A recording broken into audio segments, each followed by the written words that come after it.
Crime in Montgomery, public safety on the line, and a state representative who's not afraid to call it like he sees it. Today, we dig into the tough questions. Why aren't our streets safer, and what's being done about it? The answers might surprise you, coming up on 1819 News, the podcast. We have an incredible culture here in the state of Alabama, but our politics and public policy don't reflect the people of Alabama. Media drives culture. Culture is what drives politics and public policy. Welcome, everyone, to 1819 News, the podcast. I'm Brian Dawson, CEO of 1819 News and host of this here podcast, where we are in pursuit of a free and flourishing Alabama every single week. This week, I've got an interesting episode as we're continuing on finding people in Montgomery who are doing good things to bring them on so that you can hear from them. It's been extremely educational for me, informational for me. I'm a bit of a flamethrower. I'm hypercritical of state politics in general and just the performance of it. I aim that for the most part, usually at leadership, Kay Ivey, Nathaniel Ledbetter, etc. Though, again, I've met with Nathaniel Ledbetter. I think he's really starting to actually trend in a positive direction. We'll see. We'll have another legislative session coming up to see how that all goes, but we'll see. But there's, that's part of being in leadership, is that's where the crosshair goes. That's where the responsibility is buried and where it lies. But there are really good people in the state that are doing really good things. And I thought, as critical as I am of the state legislature, why don't we bring some of these guys that are down there doing good to come on and tell us, one, their story, but then their stories of what's going on. And some of that stuff has been so helpful for me to understand where the hiccups and hangups are. Like when we brought on State Rep Susan DuBose, and she talked about trying to get the medical age of consent from 14 to 18 and the amount of pushback that she received from the medical associations in the state and the Alabama Department of Public Health and these other groups that were fighting back, saying that parents shouldn't have, medical jurisdiction over their children's decisions. And it was just crazy to hear that. So by bringing them on and hearing their stories, it helps us understand what's going on so we can have real conversations that can actually be meaningful and helpful. And so today we're going to be doing that with Representative Reed Ingram from Montgomery, kind of Pike Road area. And he's also the owner of Sweet Creek. And if you are ever traveling to the beach, you need to stop by Sweet Creek and get, there's no shortage of things you can get there, but you definitely have to get a watermelon. I may have him tell the watermelon story about why his watermelons are so good. I think we'll probably start with that. But anyway, Representative Ingram, thank you so much for taking the time to join us. Thank you for having me, Brian. It's good to be in the studio. Yes, sir. We both had about the same drive up here because I live in Wetumpka. Are you Montgomery, Pike Road? Where are you? I'm right there by Sweet Creek. 15 right there by minutes Sweet Creek. There yeah. it is. So it's a bit of a drive up here, but here we are. It's a pretty drive sometimes. Sometimes. Traffic's not bad. Yeah. Exactly. And it was today, but I digress. So Representative Ingram, I'm going to do my spiel real quick, and then I'm going to come back and I want to hear your story, and we're going to jump into some of the bills and stuff that you've got going. Sounds great. But guys, my audience, you guys are the ones who can make what we do here at 1819 News possible. We are citizen-supported journalism. That means that we are supported by the citizens. I know you needed me to explain that to you. When I said citizen-supported, you weren't sure if I meant that we were supported by the citizens, but that's what I meant. And so we need you to go to the website, go to the top. There's a button that says become a member. Click that button. Memberships start as little as $5 a month, go up to $1,000 a month. I know you're very tempted to go do that right now. Please go do that. But in all seriousness, you guys, your memberships, your financial support, that's what helps us continue to dig and put a spotlight on the things that need to be uncovered and looked into. And because it's citizens supporting us, we're not restricted by the same things that restrict most media outlets in the state, whether that's taking money from the Alabama Department of Transportation or taking money from BCA, Alabama Power, Regions, Blue Cross Blue Shield, all the other organizations that control so much of what goes on in the state. That's not where our money comes from. Therefore, we're actually able to report on this stuff. So please go be a part of the solution by becoming a member today. So I wanted to bring you on. I've heard you have a pretty incredible testimony, but before we jump into the testimony, I've heard you tell the story of why, and it is very true. There is no better watermelon than the watermelon at Sweet Creek. I've always wondered why that was, and we were there, and one day you explained it. And so tell me why that is. So watermelons are, you can get a bad squash somewhere, you can get bad this, bad that, but people want a good watermelon because that's kind of like the prize, Yeah. So we We have our own farmers that we contract with. As far as watermelons, we probably have 30 watermelon farmers. And watermelons travel, they start from South Florida in Okeechobee, and then they move about 150 miles about every 10 days. In season watermelons, when it's right, Yeah. when the temperature gets right and the soil temperature gets right. So you got to know how to pick that watermelon. You got to know how to grow it. You got to know what to feed it. Can't feed it a bunch of nitrogen, and have that. And I'm gonna tell you, if it's yellow on the bottom, a pale looking bottom, generally when they go in and pick a field, they'll pick every one of them. Some of them won't even be ripe. So you got to know. And so when we go in, we have our people that farm for us select them and make sure we get all the good ones, and then they take the other ones to the market, and so we get the cream of the crop. Yeah. And so there's a lot of different ways you can find out.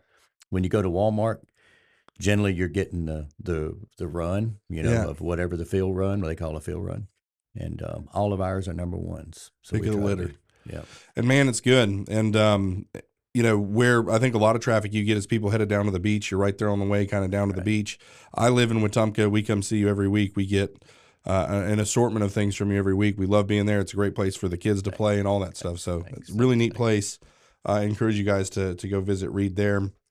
But now, on a little bit more serious note, I'd like to hear a little bit, I guess would be your testimony, your story, and then kind of how you got into politics. Brian, I hadn't shared this story up until about 3 years ago. I'm not proud of it, Yeah. but it is a story like I was telling you before we came on. It's everybody has a past. Yeah. And that's the reason God makes the windshield a lot bigger than the rearview mirror for a reason. I made a lot of bad decisions. So has a lot of people. Sure. Mine may have been a lot worse, or may have been not as bad as others. But my mother has had an addiction. She's passed now, but she had an addiction to drugs. And when my parents got divorced when I was 7, my mother just ran away with me, and we ended up on the beach in Pensacola. And so there were a long time there that I didn't go to school. Several years that I didn't go to school at all. I had started the second grade, and in about a week or two into the second grade, when my mother took me. And so we stayed on the beach, no house. Most time it was a roadside park in the ladies' room, because it was less, crime in the ladies' room sleeping on that floor than it was in the men's, because, this was in the late 60s. And so it was just problematic. But anyway, my dad finally found me. I came back, went to school, and had a lot of problems, because here I am. Went to 5 different schools in the second grade because I had no mannerism, no structure, and no parenting. And so I don't know. God just was with me the whole way. I fast forward. I'm 16 years old in the 8th grade, and I get in trouble, stay in trouble at school. I got suspended. If I got in trouble one more time, I was going to get expelled. So I got in trouble. So I just left the school and never went back home to this day. And so God was with me the whole time. I just didn't know it, And I had borrowed would probably be a light word other than stealing a car, Yeah. But it was from a family member. Got drunk, 17 years old, ran in the back of the governor's mansion, sideswiped 3 trees on the backside of the governor's mansion, not on purpose, just drunk. It just happened to be there. And sideswiped the wall, and I was intoxicated, and that's when I said, I'm just going down the wrong road. Yeah. It's kind of as luck as God would have it. Here I am in the state legislature now, but 19 years old. I turned 19 in January that year, and my grandfather said, "Hey, I've got a lady that I want that's going to tutor you. She's got your books, get your GED. I want you to go in the military." And I said, okay, I want to be a Marine, So instead, 3 weeks later, this is a preacher's daughter that she was 24. We eloped and got married. Nobody even knew we were dating, still married to this day. And it was just a God thing. I mean, God brought that woman in front of me, and I saw that it was good. And it was an opportunity at a crossroads to take the right move. And so we've got 2 kids and 5 grandkids. Both of them are married. They never knew that I didn't quit school until they graduated college. Never told them anything. And, it's, I've been blessed. I mean, God had told me in 2000 and, no, it was 1980 3 to move to Dothan to open up a van conversion company before vans got started, Yeah. And so I didn't know a person down there, didn't know a soul. Opened up that. Make a long story short, I've had 5 businesses. Every 5 years, I opened up something different. In Sweet Creek, he said, open up a fruit stand. And I said, God, you're crazy. And my wife said, you're crazy, Reed. And so anyway, we decided to open up a fruit stand, and that was Sweet Creek. So that was actually the 6th business that we had opened. Wow. And every time we'd open it up, just mark your calendar. In 5 years, somebody would want to come along and buy it. Truck Outfitters, Phase 3 vans, auto auction in Montgomery, and it's just we had another van conversion down in Livonia, Georgia, and it's just been, God's been good, but we've been, we just been working and telling him, he's been telling us what to do. So that's awesome. So crazy idea to start a fruit stand. And I mean, did you plan it like, hey, here's the road to the beach, we're going to put it right here? Like, how did that come about? So we looked at a lot of different locations. My wife didn't even know we were thinking about or buying a location after she finally said yes. After our, debating with her for a year, I said, well, I've got a perfect spot. I've already bought it. So she said it was not a very good day that day. She was kind of mad at me, but we needed traffic, our rooftops. And so we don't have the rooftops right there, but the traffic going to the beach has been good. Yeah. And then now, after COVID, more people are supporting us locally. We went from about a 75% travel. After COVID, we're about 55% local and 45% travel. It's amazing. And the reason I'm so interested in it is because we go there literally. This is not me, like, you don't advertise with me like that. We go there almost every week. We pick up milk, we get fruit, we get pork rinds, we get, we go and you got coffee, you've got really good coffee there, you've got food there, you've got ice cream there, you've got, it's just like there's nothing you can't get, and a lot of it is, it's from the community. The produce and stuff there, even the jelly, the honey, all that stuff you can get, and it's from the community. And there's been such a shift for people to go back to living that way and eating that way, and you make that possible. And so it's probably 30 minutes from my house to Sweet Creek, and we do it. We try to do it every Saturday. Thanks. It's just been a God thing, because not so much about the product that we're selling. It's the product that we think we're putting out. Yeah. It's the kids. We only hire people that are young kids, whether they're 14 with a work permit or in college or whatever. And, I think that we're teaching them a work ethic. Yeah. We may have 800 applicants a year, which is unreal for a business that size. And the parents know that they're going to get off at 6:30, and it's a healthy environment. And then also the kids that are coming there, finding out and seeing the chickens and knowing that eggs come from a chicken and not Walmart. So it's more of an agritourism. And I tell you, the first day, this is probably the longest I've been away and not going after produce, this day that we're doing this, and it's, I love going to work is my point. I love going to work, and I hadn't had a day off since Easter, 7 days a week. And I don't hate it. I love it. I just love going to work. Every time I'm there, I see you on a tractor, then I'll see you carrying stuff in. You're just pew, pew, pew. Yeah, so it's pretty cool. You can tell you love it. Thank you. That's awesome. So what on earth, I always kind of frame the question, like what, self-flatulation idea did you have that made you want to jump into politics? Like what was your motivation? What did you think? Everybody's got a unique story of how they got into politics. I want to hear yours. So I guess in 1996, I ran unsuccessful for county commissioner. And I wanted to run because Montgomery is unique. It was the only county in the state that had one municipality. And all 5 county commissioners lived in that 19% geographic area. And so the county commission was electing, all the representation the city was electing, so there was no representation. And so I wanted to run to be that person that lived in the unincorporated area, to be able to get fire hydrants, to be able to get fire departments, to be able to fix the roads, to be able to get emergency EMA response, first alarm stuff, and to be able to help those people. And so I didn't make it. I missed it by about 400 votes. And then I ran again in 2004 when my youngest son graduated. And but there was numerous things. My great-great-grandfather on my mother's side was Robert Treat Payne that signed the Declaration of Independence, and that's who I was named after, was Robert Payne, and my name is Robert Reed Ingram.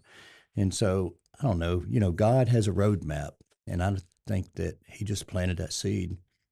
And I don't know, just the need to just, with the education that I've got, I don't have, Yeah. the like of education, I guess is what I'm trying to say. Who could run with only going that far in school, Yeah.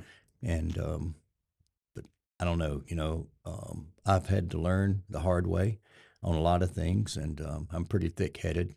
Mhm. So maybe there's I don't know. But anyway, I enjoy it. There's a lot of fleas that come with the dog. I don't like the Yeah. politics of it. Yeah.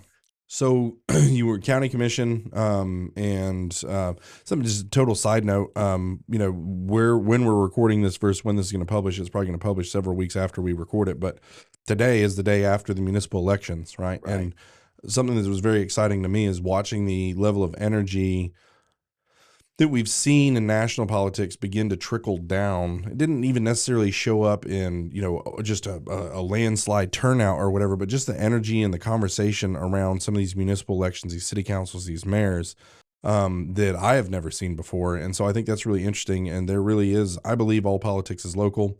There's forces at work that would want to make politics not local. But the fact that you started at that county level, and I think that's where real, public service begins, is looking at your community, right? And so I think that's pretty cool. How did you go from county commission to state house? Well, I served 10 years on the county commission, and we lost the majority. So it was 3-2 Republicans. Todd Strange was serving, Dimitri Polizzo. A lot of y'all remember Dimitri.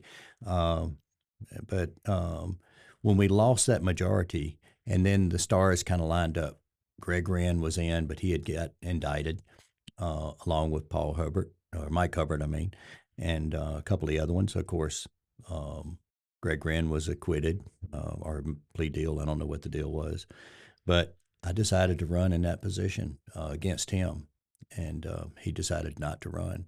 And so I felt like I could hold the line locally, because a lot of things, pay raises and everything going through the county commission, that they were getting these resolutions passed and taking them to the local delegation.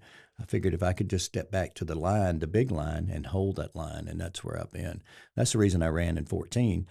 And, when I got in, I realized that it's a bigger picture. It's I take care of my district first, but there's every vote, affects everybody in the state. Yeah. And we've got to be able to hold the line for the state. I Yeah. mean, we're a red state, and that's a bigger picture than what I thought it was. A Yeah. bigger responsibility. One of the things that with guys who've been in the legislature a few terms, that you go back to, there's and again, I don't know off the top of my head where you voted on this, so I'm not bringing this up because I know how you did. But I can usually judge a lot. There was 3 big votes.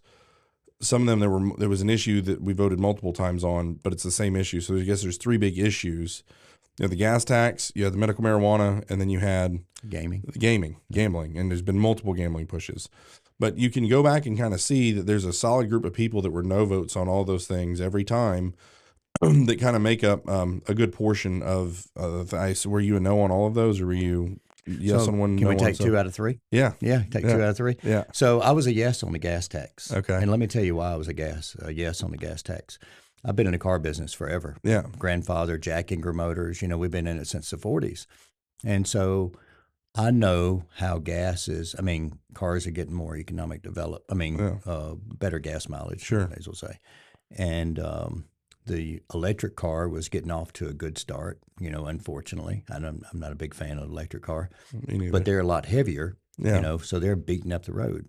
So I went to the speaker, which was Mac McCutcheons at the time, and told him, I talked to the governor's office about this, and I told them, I said, this is a piece that we could just do the electric car and not do the gas tax, Yeah. because these guys that are driving these electric cars, heavier car, takes more to put that car out if it was, problematic, more damage Yeah. to the road if it does catch on fire, whatever. So I help, in that component of it, and to have a piece of that action, I guess, was, if we can do that, would you support the gas tax? Sure. And so to be able to get that piece in there was kind of a trade-off, even though I know that, a lot of times a state, if they don't have the infrastructure, then economic development kind of goes hand in glove. Yeah. And so I'm a yes. I was a yes on it. Was I proud of Yeah. that yes? Not really, but Yeah. at least I But made you it a were better bill. you were making an effort to make it better, and I think that's Right. justifiable. And you were a no on marijuana and a no on each of the gamblings. And we filibustered that marijuana for 2 days. I mean, Yeah. it was a hard no, and we put up a good fight. Yeah. No, and just the conversations that I've had with you in passing, here and there, whether it's at Sweet Creek or whether it's, I think we saw each other at Baumhauer's once. Yes. And just I can just get a feel for some of the things that you talk about, the way you talk about them, and et cetera. I kind of know where you are, and then obviously throughout the sessions, I see what you're doing and everything. And so I'm grateful. Anytime we have people who are like-minded, you're never gonna see exactly the same with every single person. There's no way. But if you got good people who are down there fighting for what's objectively good, that puts us in a better position as a state, and that comes at a cost to you to be making some of those no votes. So I appreciate that. Well, I appreciate it, and it's just we got to do what's right, whether people want us here next time or not. Yep. But we got to represent everybody. Yep. So, being that you and I are in the glorious Montgomery market. Crime is, by far the biggest thing that anybody thinks about when you start to talk about Montgomery, the crime stuff, Stephen Reed. We've obviously reported extensively on Stephen Reed, extensively on the crime, the water park. It's just, it's a mess, and it's a mess because of, who is in office. I'll say it so you don't have to. But the crime is the stuff on the fountain, the water park, those are bad things, but the people getting shot, that's the when you're triaging it, the people getting shot, that's a big deal. And I think a couple of years ago there was a summer, maybe it was last summer, where it really reached a peak when Amy Dix got shot. Right. And his daughter worked at Sweet Creek. Yeah. And so we used to live in Shorter, and so we know the Dix family. Didn't know Amy, but my wife was in that Dillard's parking lot 2 hours before it happened with all 7 of my kids. Okay. Right there. We call it Dirty Dillard's, right? The discount Dillard's. Right. My wife was there 2 hours before that. I mean, she could have been there when that happened. Right. And so you think about it, and it becomes very real. And so something needed to be done. And, there's the Montgomery Area Crime Suppression Unit. Now we're starting to see Donald Trump bring in, the National Guard into D.C. in these crime areas. And today we published a story where, Tuberville's talking about, doing that here when he comes in. What are your thoughts on that? What's some of the work you've done in that regard? And then, well, there's a lot of things, and I don't really know where to start, but we'll start with the lautering bill that I passed. That Stephen is the only city in the state that's not enforcing it because he's scared of the Southern Poverty Law Center. We've had 17 people get run over last year, standing in the middle of the road asking for money and drugs and everything else. We had 9 get killed last year in Montgomery alone, that were pedestrians, that they were standing there soliciting money or either walking in the road. The road is designed for cars. They're not designed, and this is for state highways. We're not talking about streets walking down with sidewalks. Yeah. These state highways don't have sidewalks. They're not designed to stand in the middle of or walking across. But, another thing is the bill that I dropped. We did pass that bill. That bill was passed 3 years ago, and Stephen's not enforcing it. The recruiting piece of police officers, we're at about 540, give or take. I may be wrong on that number, but within probably 20. Now we're at 200 police officers in Montgomery. It's not important for them to recruit. They put on a show that, hey, we're trying to get police officers. They may have 3 graduate from the academy. They may have 10 that retire because of conditions that are so bad. Yeah. They don't want it to be a good department. They advertise for fire, but they don't advertise for police. Hey, we need to hire firemen, but they don't say anything about the police officers. Public safety should be number one, especially getting back to what you were talking about on a local level. Yeah. It starts locally, and that public safety is number one for every citizen in this state, in America as a whole. Because if you don't have public safety, you can't have economic development, you can't have safe schools, you can't have a safe workplace, etc. Yeah. And you can't raise a family and reproduce and worship God and do everything that we need to be doing every day without the fear factor of your wife going to Dillard's or your wife going to the grocery store or the wife getting gas. It's a lot more crime out there that's being reported. And for them to say that it's down 27% on violent crime, it's not possible. There's no way, because every time you turn on our our TV station locally, WSFA, every day there's a shooting or a killing. That's just what they're reporting. That's right. And you call 911, and you may not get them on the phone to report that crime, or you may get them you may not even get a police officer to respond. And the hospitals, we did a story last summer where basically the hospitals, the surgeons, we talked to one of the surgeons, and they're running out of plasma to give people who are in like car accidents and stuff like that, because they're having all these people come in with gunshot wounds. That's right. Right. Over 600 reported in just Baptist South alone last year. 600. And that's in Montgomery only. Yeah. It's crazy. And there doesn't seem to be a desire to make it stop. There's no passion for that, like it is other things that Stephen Reed has got a passion for, but it's not for crime. It's not. He doesn't get on, and you saw Emory Farmer, used to, and you're not quite old enough to that, but Emory Farmer would be on the scene with a gun and on his hip. Yeah. You know what I'm saying? Yeah. I mean, have some passion and get in there and just have some, passion to fix it. But there's no passion there. I've got a theory, and again, it's a terrible theory. It might be a real theory. It might be a conspiracy theory. I don't know. Is the Democrat Party, the worse your city or state does, the higher you go in the Democrat Party. So think about it. Who was on the ticket, this last ticket in the presidential? Right. You had Kamala Harris. Well, she was in California, San Francisco specifically. Not exactly the greatest place to live anymore. Right. And then who was the not the lieutenant governor, the vice president was Tim Walz. Look at Minnesota and Minneapolis. Right. It's literally Mogadishu. Okay. It is. And so it's like the worse your city or place that you're responsible for it does, the higher you go. I don't know if that's a real metric that they use, but it's all like, it looks like Stephen Reed's trying to make Montgomery worse, and he gets rewarded. I think there's a lot of theories out there, and I think, I can say, I think it's a theory so he run all the good voters or conservative voters out of Montgomery so he can control the legislature and the county commission and the city council and everybody. So if everybody moves, if he has a bad town, then he can say, well, let's go back and regroup, unless now that we've got control of everything, we can get more money in here. We can put on an occupational tax, which I've stopped. Me and Chris Sales stopped.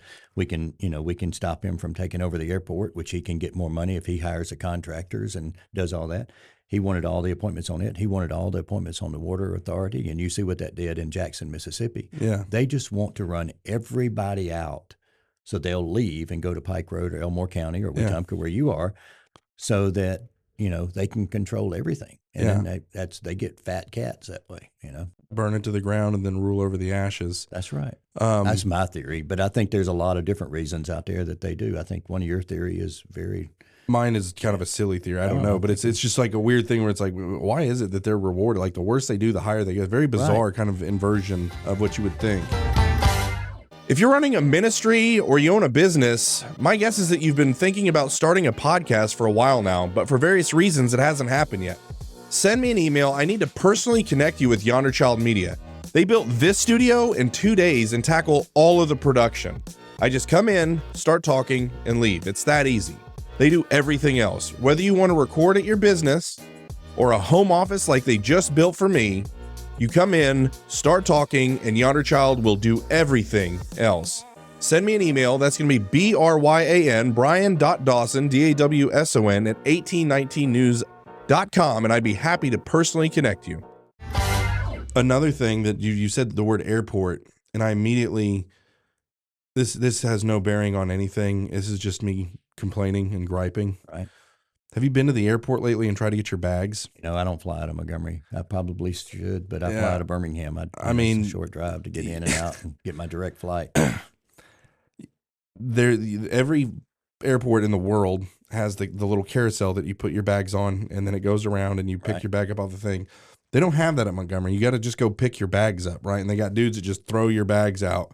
And if it's a hard bag, it gets sat over here. And if it's a soft bag, they have these little, like, what would you call it? It's like a convention line, like rollers. Right. And they're just rolling your bags down this thing because they didn't want to pay to fix the normal conveyor belt. Was one ever there? Yeah, And they just no, didn't they're fix used. it. Yeah, they just didn't fix it, and they just Wow. they put like little like what you'd imagine it like UPS, like those little rollers, Right. and your bags just go down the rollers, and they're literally got guys just pushing your bags down the rollers. It's the most ridiculous, pathetic thing I've ever seen in my life. And it's the little things like Yeah. that need to be taken addressed. Just crazy. Yeah, it's Sorry. crazy. It's crazy. Derailed. Sorry about that. So, you would propose basically a takeover, right, of the Montgomery Or any municipality that's failing. So in I this filed a regard. bill last year, and I think it was HB 14 last year's. I think it's 34 this year. I don't remember. I filed several bills, so I don't get them mixed up. But it is a takeover bill, kind of like what we'd do with the school system. So Yeah. if your school system is not performing, whether it be financially, you're in problem, or academically, then the state would come over because there's a responsibility to teach our kids, right? Yeah. Well, there needs to be a responsibility to keep our public safe. Yeah. And so if you're not doing that, then I think the state needs to step in and take over to make sure that those people are done. I kind of look at it as the state is the parent, and the counties and the municipalities are kind of like the siblings. We're all connected, by limitations, but the municipalities don't need immunity. If you're not taking care of your job and you get elected by popularity contest, or you've got a pocket full of money to pay everybody, these preachers to go out and get all the votes for you and, turn up at the polls, then, you may not know anything how to run a business or government or a fire department or a police department. And that's a lot of responsibility when you got 200, 300, 400,000 people in your municipality. That's problematic. Yeah. So it either needs to be, we need to have safeguards like we do in the sheriff. When you get elected, you've got to have a background. We did that. I did that in Montgomery. I sponsored that bill. You got to have a law enforcement background to run the sheriff. Yeah. To be a probate judge, now you need to be a lawyer, but you can run in other municipalities or other counties to where you don't have to be a lawyer. Yeah. I sponsored both of those bills in Montgomery, got them passed. There needs to be requirements to run as a mayor. You've got to have background. You either got to serve on some type of governmental, whether you are a city council or a planning commission or something. You just can't come out of the box and say, hey, I want to be responsible for 400,000 people, and you've never had a background with that. What about private sector background? I think so. You got people that are running that couldn't, that can't run their own business, or can't run their own household, and have to have a cosigner to pay cash. They can't even get a good beacon score to buy anything, but they're going to take a budget and run a municipality. But I got off course, so getting back to that bill. Do that from time to time. I'm sorry. I get rattled. but if you're gonna have a police department, make sure you take care of it, or the state will come in. Is what this bill does. So if you're down 50% on your police officers, if you've got public outcry, because if we talked about earlier that you're not reporting your numbers right, and Montgomery hadn't reported their numbers since Stephen Reed's been into the FBI, so that we know of. And also if crime is up, crime is in their eyes a lot of times. If I don't report it, then this bill doesn't comply. That's the reason public outcry has to be in there. And so the governor would come in, and the AG would have to be on the same page for both of them to come in. The first bill that I filed, and we amended it in the committee, was either or. And I think that ought to take that political part out of it to help both of them have to be on the same page. Yeah. And we did amend it to where 6 months they have to come out. So it's a pause, not to take it over forever. And I think that's fine. No, and I think that's right. And there's people don't understand authority, structures and how things are actually formed. I think there's a lot of, I'm not going to get off on a diatribe, but either way, authority comes with responsibility, and you can either abuse that you can abuse that authority, or you can abdicate it. Right. And so when you abdicate that responsibility, someone has to come in and fill that. Right. And so what you have is these people who are put in a position of authority, and what they're supposed to do with that authority is use it for a way that benefits those who are under their purview. Right. That's right. And instead they use their power for their own personal gain and gratification, abdicate their responsibility for public safety, and the ability for their people to prosper, all that. They abdicate that, and when they abdicate that, the people are suffering, and so there's a responsibility that's incumbent upon a higher authority to come in and fill that role. And so I see that very clearly. That's the same thing when and again, it's obviously I've seen it abused, but when parents are incomplete derelict parents, the state comes in and takes over parenting, right? So it's similar, concept. And so it's not that far out to me. I think it makes a ton of sense. We got to have that safety net there. Who is going to take care of us? If, because we bought houses in this municipality, we've got businesses in this municipality, and, there goes your equity, there goes, I don't want to live here. Everybody's leaving, just as we're seeing Montgomery. Yeah. You're moving to other municipalities and other counties. One of my best friends had I think it was Capitol Heights, a house that had the historic sign in the front yard and everything. And he had poured his blood, sweat, and tears and life into this home. And, he's probably put $250,000 into this thing, his own sweat equity into this thing. It was the most beautiful, gorgeous house. And on the left side of it was a crack house, and on the right side of it was a crack house, right? And he's got several $100,000 tied up in this thing. He couldn't get but $114,000 for it when he sold, and that was kind of a pretty good. And so you talk about losing equities. He lost everything because we didn't keep public safety where it needed to be. That's just wrong. That's just wrong. Just wrong.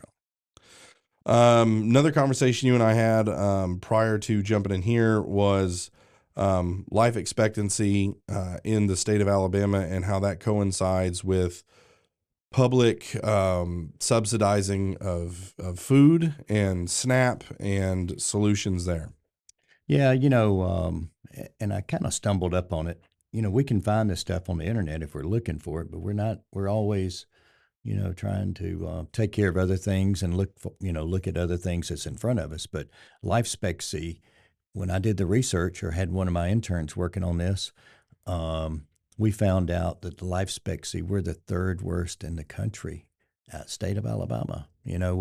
With healthy produce, being able to grow, good clean water for the most parts in most of the state, and we have the resources. But I think what we've done on supplementing on SNAP and food stamps, EBT and stuff like that, we have more people on it, so they're getting free reins of what they want, and I worked on a committee that may be another subject for a minute, but the workforce, getting workforce to work, our participation rate had dropped tremendously.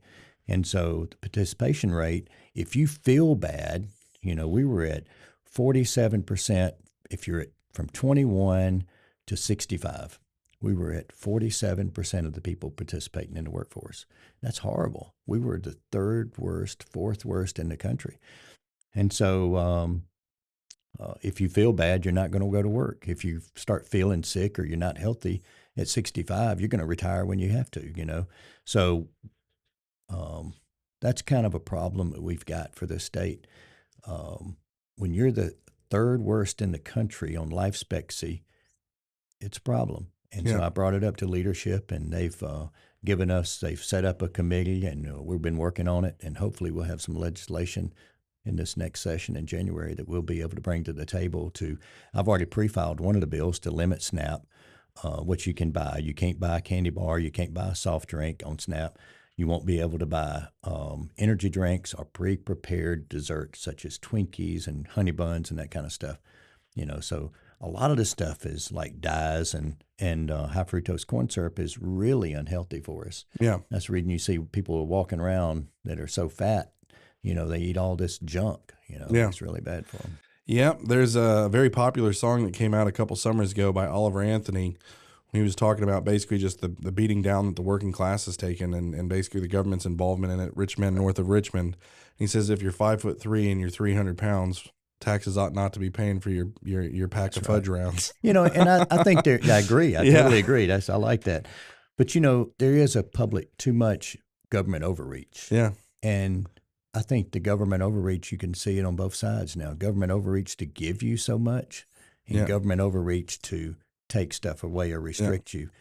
You should be your choice of what you want to buy.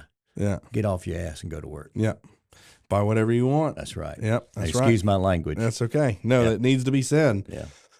And we're gonna, on our overtime segment, I want to talk about thoughts on immigration and workforce, and workforce participation. The complaints from so many people about there not being enough workers. You have 800 people apply every summer to come work for you. Well, there's some discrepancy from some of the things that I hear about why we need immigrants. I can hear basically in the fact that you have 800 people that want to come work for you. But I digress, and we'll talk about that in the overtime. But on the food note with SNAP and unhealthy foods and kind of the MAHA movement, Make America Healthy Again, Make Alabama Healthy Again. You're doing that with your business. One, you're doing that with SNAP, and then something else I think you were involved in, may have been with Mac Butler, I can't remember, but is targeting food additives, Red 40, water additives, fluorides at the state level. Right. So what this bill would do, it would eliminate it in the classrooms, in the schools. Okay. So in the lunches, they can't use any of the red dyes, or any of the dyes in any of the lunches prepared, and that would include Cokes or whatever they were able to serve there. None, zero. Yeah. And you know who the biggest attack was on that to stop me to kill this bill was Alabama soft drink. Yeah, soft drink people. And so, so be it. They've had it good for a long time. Now we've realized how bad this is, and we've got some help from Washington to be able to stop this. We're going to ride the wave and get it done. That's good. We've got some soldiers with us. That's awesome. No, I'm so excited about some of the things that are happening at the DC level that are going to trickle down, and it takes people like you taking that and pulling it down to make that stuff happen at the state level. Public school prayer was something you're involved in as well. Talk about that. So I think we need to get prayer back in school. Of course, we have a lot of different religions out there. We've got a different in opinion. When Biden and that administration was in, our recruitment for the military was down. Our patriotism was down. We didn't have people standing for the pledge at the ball games, et cetera, and that was acceptable for them. That's huge. That's not acceptable for me, and it shouldn't be for anybody. Period. Yeah. If you're an American and you claim the citizenship of here, this is us. This is America. You don't like it, get the heck out. Yeah. But we've got to get prayer back in school. We've got to get the pledge back in school. And this was a really simple, easy bill. And I'm going to bring it back again this year. I don't think it was anybody that didn't like the bill. We had a plate full. It was late getting to the table. It was late getting it, I'd say, compromised. Compromised was not watered down. It was just worked it a little different way on this bill. But with the priority that the governor had and the leadership had with the Back to Blue and some other stuff that we passed, they chose not to battle that to get this that was already loaded first and to get that was already first to the table. Sure. I think that there's an appetite to get this passed, and what this bill would do would be, it would be an amendment. It would be a Constitution amendment. You would vote on it, and then after the Constitution amendment, the school board had 90 days to take a vote, and who was going to vote no on that, they would definitely be out of office, and it would become law. So no child that was not a U.S. citizen because like Hyundai, you've got people here that will work visas. If they believed in something different, then they could sit down. They wouldn't have to do the pledge. But if you were a citizen, you would stand for the pledge. At least have the option there. There's no clawback for that kid not to do it. And the prayer would be, same way. If your school board does it, approves it, then we'd do it. Yeah. We've got to get prayer back in school. Yeah. We've got to get prayer back in school. One good thing that we've done this year in schools is taking their phones away. Yeah.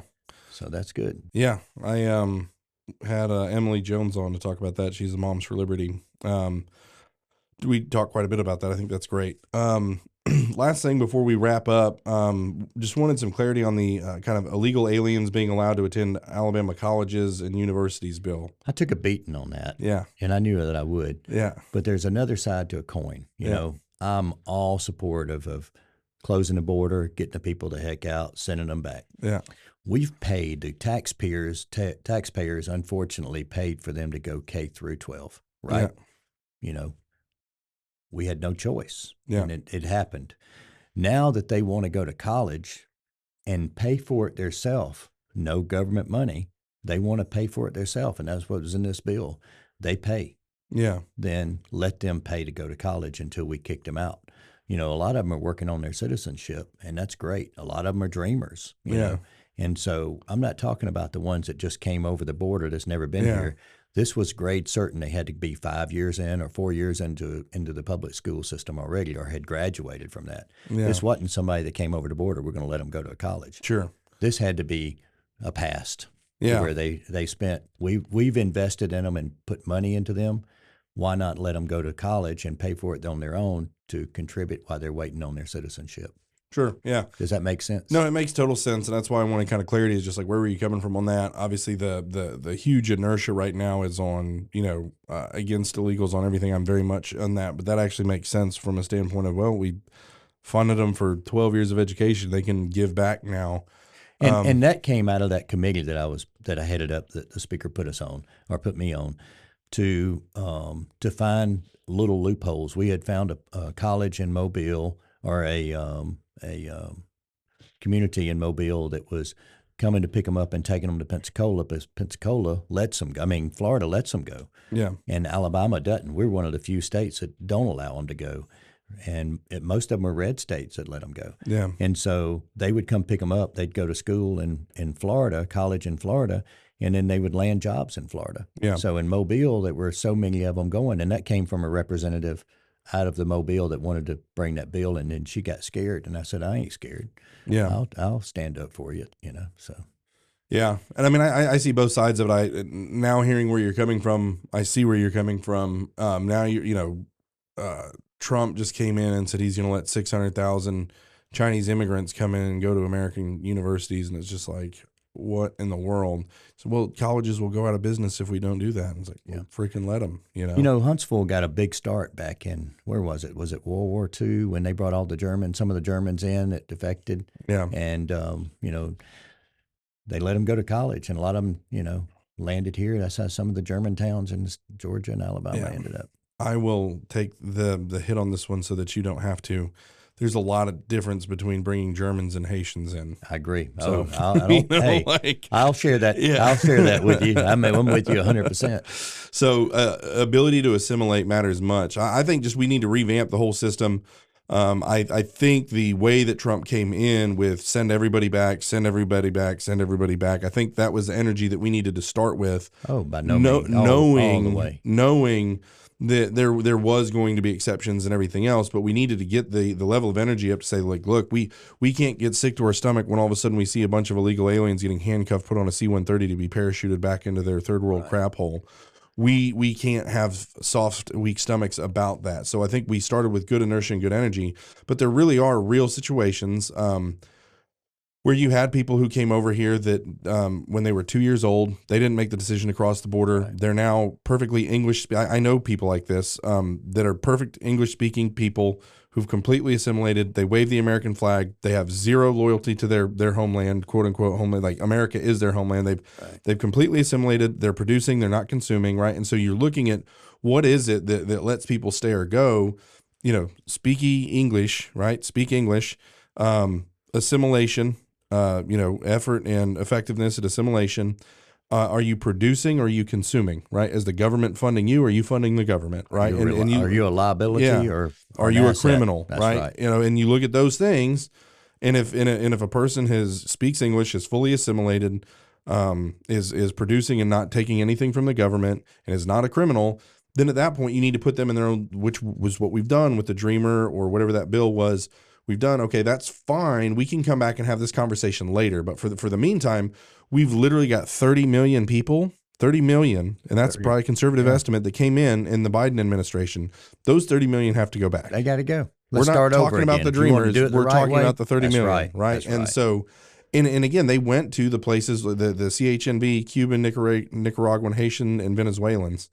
Right, they went to and got the worst people and brought them here and put them in some of the most conservative places. And it's like, this is obviously intentional what they're doing, but I digress. So watering that vote down, in my opinion, 100%. Things, breaking this country and our culture down. And our heritage and et cetera. I'll tell you, Trump is just a God thing. I mean, you look at what he's done and what he's represented, and sending these people back and tough on crime. I mean, where would we be in 4 years if Biden? If Kamala had won? it'd been 60 million people coming over the border, and crime would be. Yeah, there would be nothing left. No, there wouldn't be anything left. No, and just think of how close that bullet was to hitting him in the head. I know it. So I do, and someone I was talking to the other day said, well, Brian, what do you think about Trump? Do you think he's going to turn it around? I said, I don't know what Trump's going to do, but I know that God spared Trump's life in a miraculous fashion for all of us to see on full display. And if God's going to intervene in that way, that means he has a plan. And I think we're going to watch the plan unfold. Trump is a part of the plan. Trump isn't the plan. But God spared Trump as our leader in front of all of our own eyes. We all got to watch that miracle unfold. And now God is in the process of, hopefully restoring Western civilization beginning in America. And it trickles down. It trickles down to the county commission and the counties and even California and New York. I think those guys hopefully are starting to see the light of what good is doing. Yeah. They're not all bad in California. They're not all bad in New York. I think that it's going to be contagious. They're going to see what difference that he's making. And when we get to these other elections, I think you're going to see more of conservative people that are concerned, and they don't want crime, and they don't want the people there that shouldn't be here. And I think it's a God thing throughout this country. I really do. And it's not about Republican or Democrat. It's about right and wrong. Correct. It's not about black and white. It's about right and wrong. Yeah. It's about what this country was built on and God we trust. It's about taking care of our family and worshiping him and safe. I don't like to lock my car at night. I never had up until 4 or 5 years ago. Yeah. Never even took the keys out of it. Yeah. But, we got to get back. We got to get back to family. We got to get back to supper on Sunday and spending time around the table. And that's what's wrong with our society. These people with parents aren't being parents. Yeah. Man, that's its own diatribe and it's in its own right. We'll have to get you back on. We can dive kind of philosophically about how we got here. But, I'm grateful that you made the hour and a half wouldn't have missed it for anything, here. man. Thank Awesome. you for having me. I enjoyed it. I enjoy your show, and thank you for letting me be a part of it for one day. Awesome. Thank you. Representative Reed Ingram. All right, guys, that'll wrap it up for this week. As I said, we're going to hit an overtime segment, a little extra segment we do for those of you who are members. And so if you're not a member, go to the website now, click the button at the top that says Become a Member, and sign up to become a member. And so you can have access to this behind-the-scenes overtime segment. So there it is. But we're going to be talking and diving a little bit more into immigration, specifically on business interests that want the immigration versus the people who are suffering from them being here. So I think it's going to be a really good conversation. Tune in, and until next time, put your trust in God and keep your powder dry.